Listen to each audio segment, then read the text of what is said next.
Hey y'all, it's me. I'm back with my quarantine head wrap because you really don't need to see these jailhouse braids that have been holding me down, okay? Welcome back to Wellness Wednesday.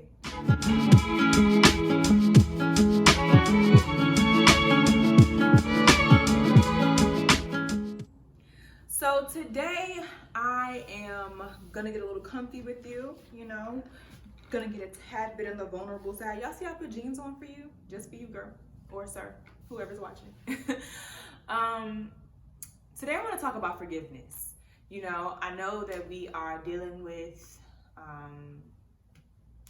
this girl called Rona and being in quarantine and all of that, but I really want to continue to talk about subjects that are important to our mental and emotional wellness, because we're still going to have to deal with certain things as we are in quarantine or whatever, and life doesn't stop in that way. We had to pause on certain things, but we're still dealing with our emotional and mental and just those things. So today I want to talk about forgiveness. Let me preface this by saying, if you are a person who has the whole "I'm gonna forgive you because it releases me from you," that whole thing, if you have that down pat, this might not be the video for you.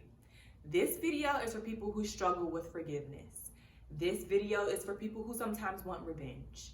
This video is for people who need a little bit more than just saying, just forgive them so that it'll release you, or just, forgive and forget and all of that. This is for the people who need a little bit more.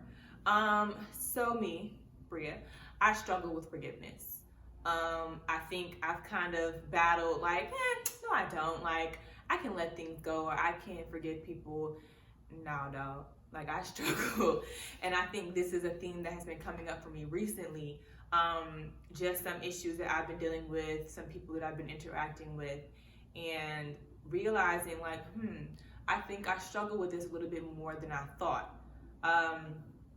There's this idea or this kind of notion that pops up in a meme sometimes on the internet, on the Google, that says, don't expect you from people, which basically means don't expect people to kind of treat you like you would treat them. Sometimes that doesn't work out. Sometimes it's just not what happens. But I want to take that a little bit further. What happens when people do things to you that you would never do to them? And the reason I want to take it a step further and talk about it because that's where it gets me, right? Anybody who knows me, anybody who is a friend of mine, or who has been a friend of Bria as an adult, knows that I'm a pretty solid person. I'm a pretty thorough person. I naturally am kind of like a nurturing person, if you will, once you get to know me at least. Just, I'm a pretty stand-up person, which I feel like should be the norm, but sometimes it's not. It is what it is. And that being that type of person causes me to operate with a certain code or a certain set of morals and values that would stop me from doing things to people or acting certain ways towards people, because that's just not a part of my makeup, and that's not a part of the values that I operate by. And so when people do things to me that's outside of that value set that I follow, it throws me off, because it's like, oh, wait a minute now. Although there have been times, or there could have been times or whatever, where I could have done things, or if we're being real, where I should have done things, I stopped myself, because that's just not a part of who I am. That's not how I operate, and I had to check myself. So why isn't it that you didn't check yourself when you did that to me, right? And it's just like that right there. It causes me to I'm a very logical, I'm a very analytical person, and so trying to put the pieces of the puzzle together, wait a minute now, okay. There could have been times where I could have, and like I said, should have, but I didn't. So why didn't you stop yourself? And that it troubles me, because I think maybe for me it's like a control thing, or I don't know. I think also, in addition to a control thing, it's I don't like feeling played, right?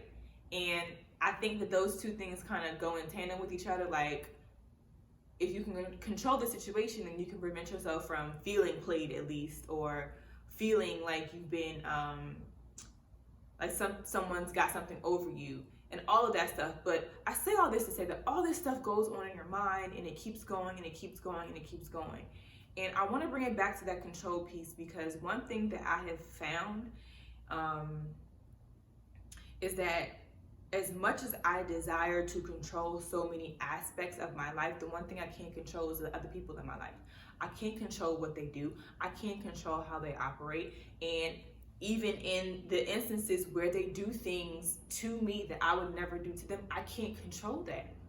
And the quicker that I get to that realization where it's like, you know what, this literally is out of my control, there's nothing that I can do about it, I think that helps me release it a little bit quicker, or it just brings me a little bit of peace.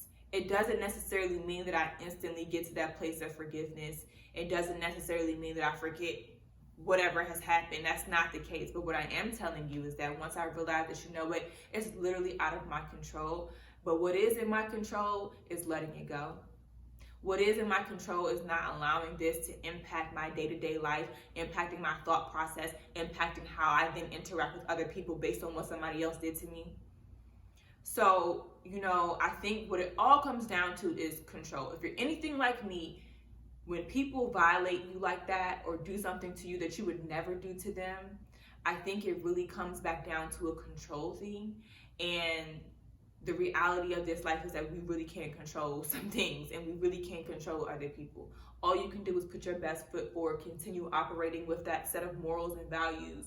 And if people choose to do something to you, and specifically something that you would never do to them, it's up to you to choose how you're going to operate in that relationship. It's up to you whether or not you're going to stay, continue, whether it's a friendship, an intimate relationship, whatever. It's up to you whether or not you're going to continue with that, whether you're going to address it, whether you're going to leave, whatever. It's up to you, and it's completely your decision in whatever way. Once you come to peace with that, and once you get settled with that, it's cool. It's your decision. But you then have the power and the control to react. Does that make sense, y'all? I hope it does. I don't have a notebook today. I'm just talking because this has been on my spirit. So, but yeah, y'all, that's it. You know, once you realize you can't control it, sometimes you just gotta let it go. And whatever that means for you is where you're gonna find your peace. So that's it, y'all, for Wellness Wednesday this week. Until next time, be well, y'all. Peace.